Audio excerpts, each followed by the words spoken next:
Chemiosmotic hypothesis. Let us understand this through a diagram. PS2, cytochrome B and F, PS1, the lumen, stromal site, ATP synthetase, ADP is getting converted into ATP, and this is thylakoid membrane. According to this hypothesis, membrane, proton pump, proton gradient and ATPase is required for the synthesis of ATP.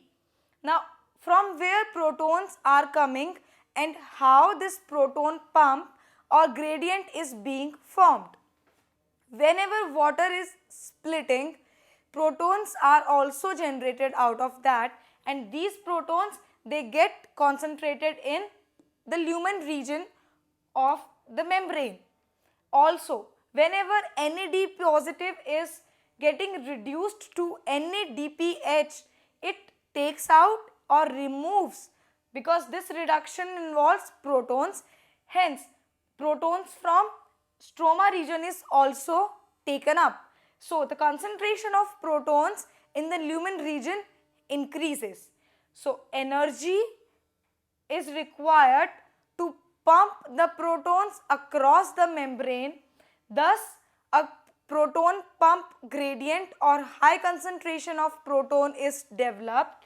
But this ATP synthetase, it has got a property or a channel through which these protons can diffuse back. And when these protons diffuse back, they activate this ATP synthetase, and hence ADP is converted into ATP. So, this is chemiosmotic hypothesis. Use of ATP and NADPH. Whenever ATP and NADPH is being used, that is known as biosynthetic phase of photosynthesis, that is, synthesis of food compounds takes place. It also involves fixation of CO2. In this, the light energy directly is not required, but the energy rich products made from light reactions like ATP and NADPH are required. C3-C4 pathway can take place, and it is nothing but CO2 fixation. The primary acceptor of CO2.